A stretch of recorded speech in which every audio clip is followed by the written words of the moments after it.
Здравейте, скъпи онлайн предприемачи! Аз съм Любомир Стоянов, а това е каналът на Ecom Congress. В него споделяме съвети за това как да продавате своите продукти и услуги онлайн. Абонирайте се за канала, за да може да получавате известия, когато добавям нови видеа. Ако наистина намерите стойност в това видео, просто му ударете един лайк. И да започваме с днешната тема, която според мен е много подценявана от много онлайн предприемачи. И това са именно скритите разходи в електронната търговия. Много хора си мислят, че е хубаво, намерили сме един контейнер от някъде шано и сега ще направим едно уебсайтче на WordPress или някое сащче и вече почваме да жънем големите кинти, защото стоката, която сме намерили, е ефтина. Да, обаче в света нещата се получават малко по-различен начин и именно сега искам да споделя някои разходи, които много хора често не ги възприемат за разходи или пък си мислят, че давай сега ще направим далаверката и всичко вече ще е окей. Пак държа да кажа, има много начини да правите своя онлайн бизнес, но ако искате да го правите легитимно и наистина да нямате проблеми с различни държавни институции, това са може би едни от нещата, които наистина бихте се сблъскали с тях. И така, да започваме. Разделил съм ги на различни категории всички тези разходи, като сега само ги показвам, а след малко ще изпаднем и в детайли какво естество всъщност са тези разходи. Те могат да бъдат за хостинг или SaaS и допълнителен софтуер, който също се нуждае вашия онлайн магазин, така че да продавате и да обслужвате по-добре своите клиенти. Банкови такси, без тях няма как да се избегне. Също така наложения платеж също има такси, така че нали, дори да не е банката, пак има някакви такси, свързани с получаването на средства във вашите сметки. Логистика и опаковки, счетоводство, инвентар, връщания, замени и брак, склад, маркетинг. Съответно има още много разходи. Те са за данъци, заплати, осигуровки, застраховки, охрана, поддръжка на онлайн активите, правни услуги, нещо, което често се пренебрегва, комунални услуги, инвестиции в бизнеса, разрешителни лицензии, ако все пак продавате някакви такива стоки, които бих се нуждали от разрешителни или лицензии и разбира се, не на последно място по важност, клиентско обслужване. Започвам с по-баналните хостинг, SaaS и допълнителен софтуер. Това са разходи, които така или иначе вие трябва да направите, ако искате да продавате онлайн. Разбира се, ако използвате някакъв маркетплейс, там тези разходи са пренебрежимо малки, но също е възможно да ги имате.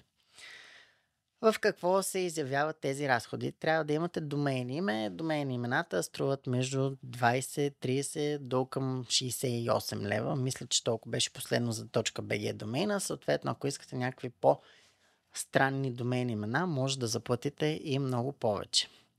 Хостинг и инфраструктура. Вашия онлайн магазин все пак някъде трябва да бъде хостнат. Така че дали е ваш сървър, дали е наед сървър, дали е споделен хостинг, дали използвате SaaS решение, което също е хостното някъде и имате такса, която се плаща месечна, пак има плащания за инфраструктура.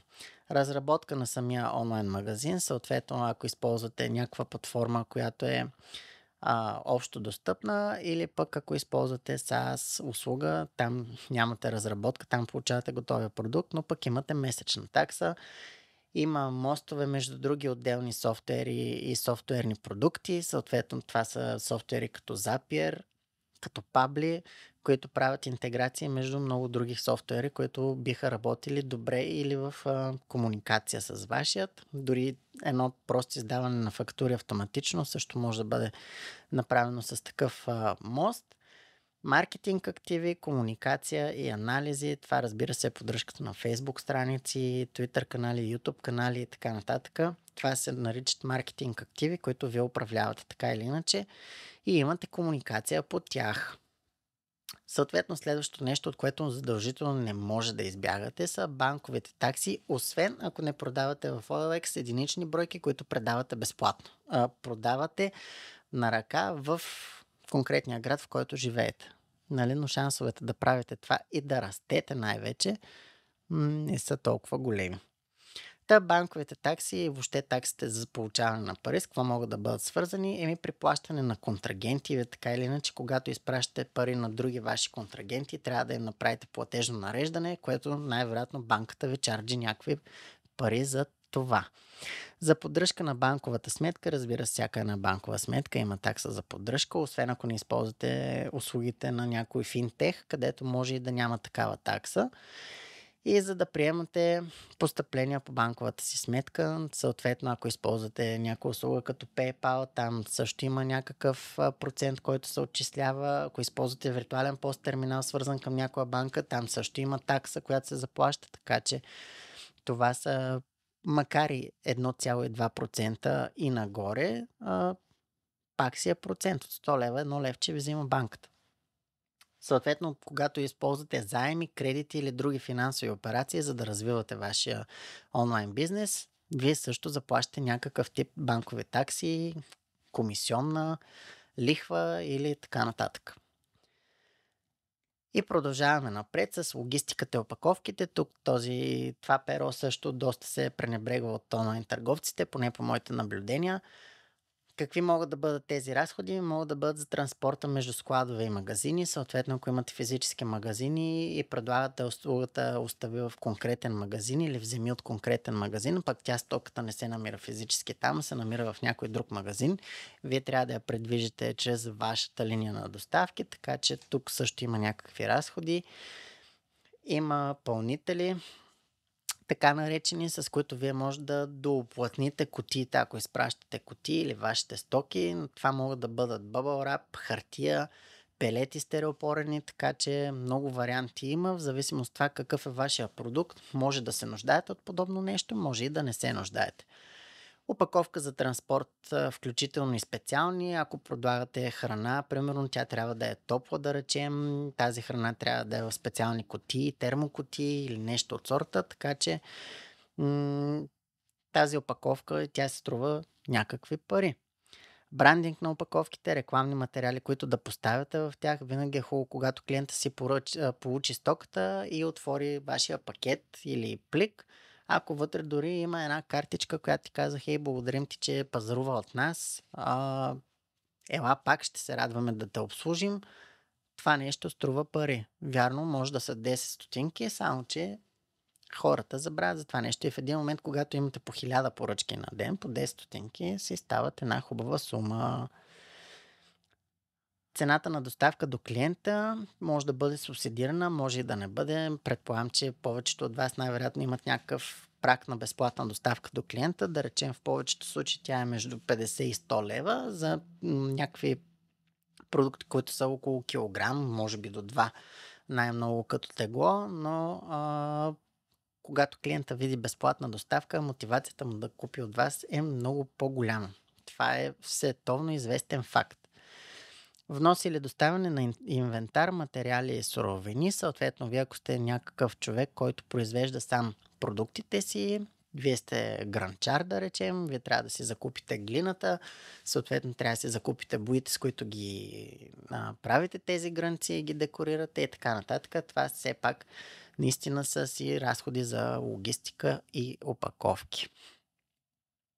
Инвентар, понеже споменах продукта, по който може и вие да си го произвеждате, но винаги има разходи за инвентар. Стойността на самите продукти влиза тук, стойността за производство, ако вие, пак казвам, сте производител, и стойността на намирането на правилните контрагенти. Това е нещо, което хората изпускат, когато, например, искат да продават дадена стока, да речем, шият им се дрехи по поръчка, намерен е някакъв контрагент, който шие тези дрехи по поръчка, само че се оказва, че някой е сбъркал материята, която е на дрехите, съответно това може да се превърне в брак и вие влагате средства, имате някаква минимална поръчка, плащате за проби, нали, това пак си влиза като разходи за инвентар. Няма как да се пропусне това нещо, много хора забравят за него.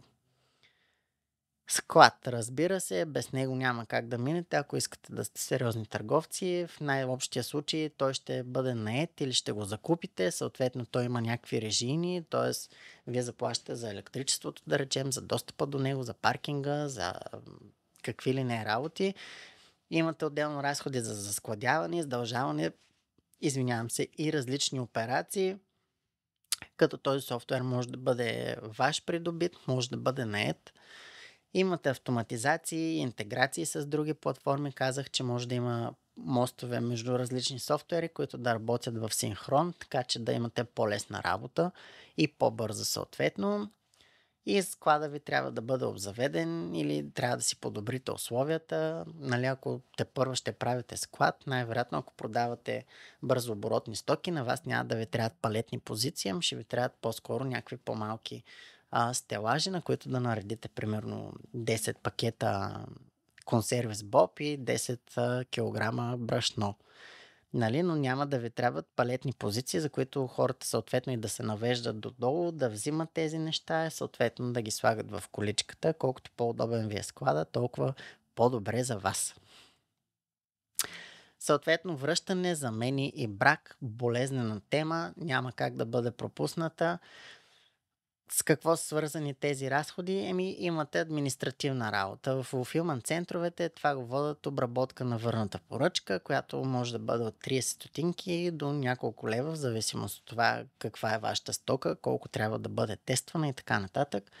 Но в общия случай разходите са преглед за и административна обработка, т.е. нали, след като се види тази стока дали е повредена или не, дали се удостоява или не връщането на парите и съответно замяната. Съответно за складяване отново на тази стока, ако може да бъде продадена повторно и така нататък. Съответно имате транспорт при отказ от покупка и замяна, като в зависимост от общите условия транспорта може да бъде за ваша сметка, може и да не бъде за ваша сметка. И съответно имате дезинфекция, преопаковане, връщане в продажба, споменах. Съответно, нали, в момента в COVID кризата и условията с COVID, дезинфекцията е едно нещо, което не може да бъде пропуснато. Съответно, имате формуляри за отказ от обратни товарителници, които може да принтирате на етикетен принтер. Съответно, формуляра може да бъде принтиран на обикновен принтер за отказ. Тези реквизити е хубаво да ги имате. И съответно накрая, ако наистина стоката вече не става за нищо и няма как вие да я използвате или да я върнете обратно в търговската мрежа, вие трябва или да я рециклирате, или да я унищожите. Което пък е съпроводено с допълнителни такси или с наем на фирма, която да ги унищожи и така нататък. Нали, може и в контейнера за боклук да ги изхвърлите, но това си е чиста загуба. Нали, не е хубаво да се стига до там. Счетоводство. Една хубава тема, която хората си мислят, че е супер лесна и приятна, а пък тя не е чак толкова. Разбира се, ако имате стабилен счетоводител, той ще върши работата вместо вас. Съответно, вие му заплащате срещу тази услуга. Ако имате документооборот, приходни, разходни фактури, закупувате суровини, комуникирате с доставчици, вие получавате някакви фактури, което е хубаво, ако притежавате фирма, не продавате като частно лице, тези фактури да бъдат обработвани, съответно данъците ви да бъдат намалени. Имате обработка на кредитни известия, касови апарати и разни други неща. Съответно, ако продавате без касов апарат, различни изисквания, различни неща. Трябва да имате регистрация в различни регистри, като приложение 33 и други. Съответно, счетоводителя може да свърши това между вас, защото, вярвайте ми, попълването на списъка на НАП е доста сложна материя за човек, който не се занимава с това. Още повече, че трябва да бъде изпълнено и с електронен подпис или КЕП, което много хора нямат. Съответно, имате подаване годишен финансов отчет и различни други отчети, които всъщност трябва да стигат и до контролните органи. Данъци, заплата и осигуровки. Още една любима тема. Съответно, акцизи и мита, ако продавате такива акцизни стоки или такива, които трябва да бъдат обмитени. Имате осигуровки на персонал, които са здравни, пенсионни, отделно заплатата, която си върви.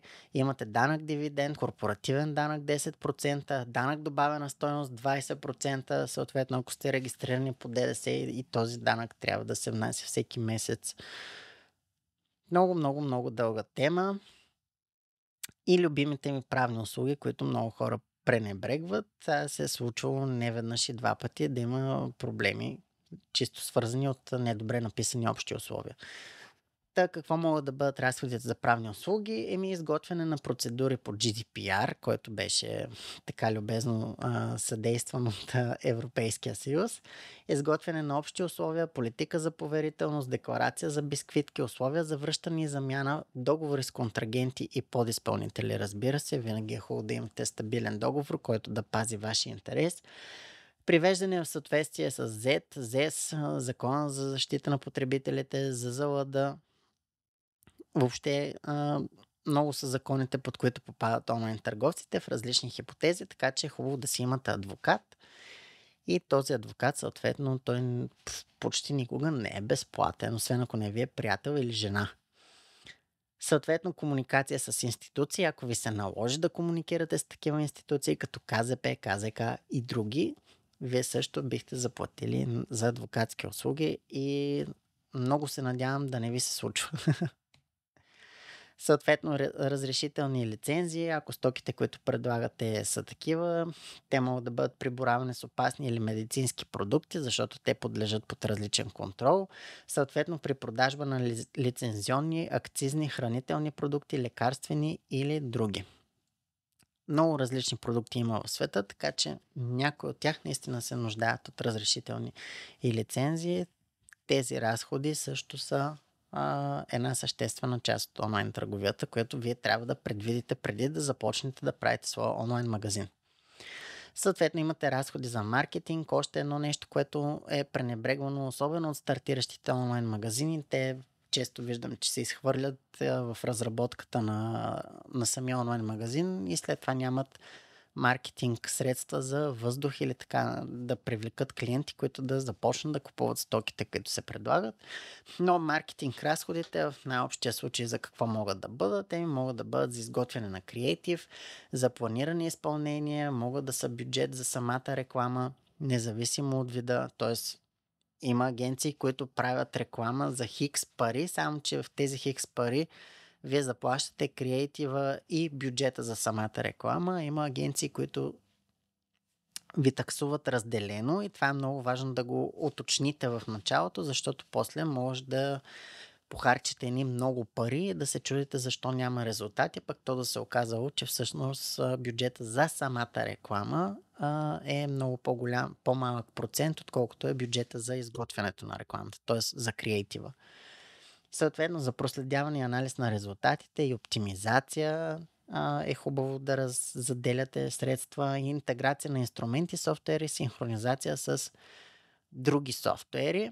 Ако имате ERP, система за обслужване на клиенти, те могат да бъдат обвързани в маркетинг микса ви, така че наистина да получавате хубави резултати. Клиентското обслужване, разбира се, няма как да минем без него. Това може да бъдат изнесени услуги при наличие на такива. В най-общия случай това са наети кол центрове или хора, които да отговарят на запитвания от ваши клиенти. Съответно, софтуер за комуникация и проследяване. Това са месенджер чатове, чатботове, разни други системи, платформи и съответно административна работа. Все пак, когато говорите с клиенти, вие трябва да си отбелязвате какво сте си говорили с тях, така че следващия път, когато ви потърсят, вие да бъдете една идея по-подготвени. За страховка и охрана, това основно важи, когато имате някакъв склад, но може да се потрудите и да си направите киберзащита, защото не един и два са случаите, в които онлайн магазини биват хакнати и съответно данните на клиентите изтичат, както и какви са оборотите и така нататък, шпионаж корпоративен. Така че хубаво е наистина да инвестирате в киберзащита, охрана на склад, транспорт и други. Съответно, вие ако предлагате скъпи стоки, например телефони или лаптопи, ви е хубаво да застраховате тези стоки, докато ги транспортира куриер до вашите клиенти, защото ако изчезне нещо, все пак накрая вие ще го отнесете, а клиента ще остане недоволен. И съответно застраховки на имущество, стоки, МПС-та и персонал, ако разполагате със собствен транспорт. Разбира се, автомобилите не могат да се движат по българските пътища и въобще каквито и да било пътища без наличие на застраховка.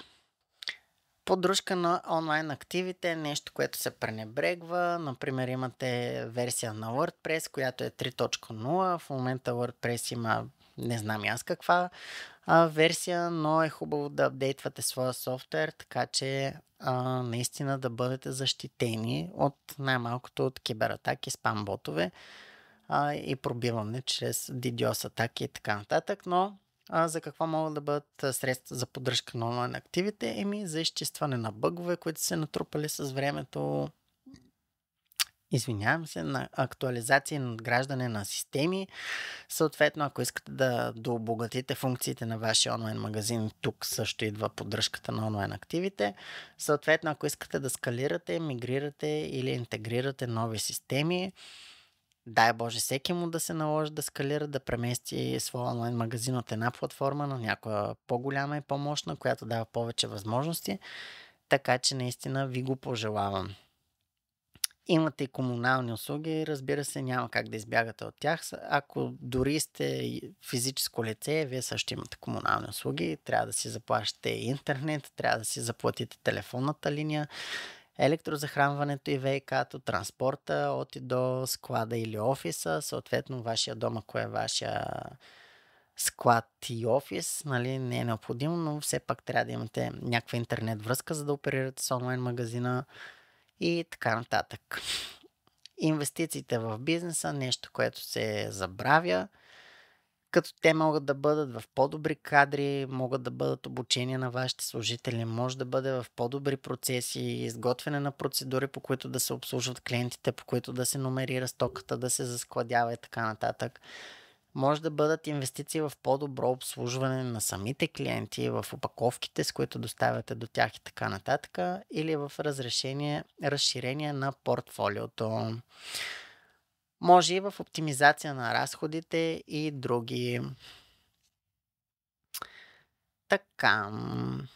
И съответно имате и други разходи, които няма как да бъдат пренебрегнати. Но в общи линии това е тъй нареченото That's all folks. Има много разходи, няма как да бъдат спестени, някои се пропускат, но когато ги знаете, вие ще бъдете по-подготвени, може да бъдете по-успешни. Може да ни последвате в YouTube канала ни на Ecom Congress, абонирайте се за нашия канал, абонирайте се и за подкаста ни, в който също даваме добри съвети за това как да бъдете по-добри търговци. И съответно посетете нашите ресурси в онлайн сайта ни ecomcongress.bg, защото там споделяме абсолютно всичко, което генерираме като съдържание. Аз бях Леомир Стоянов и ви пожелавам повече продажби. До скоро!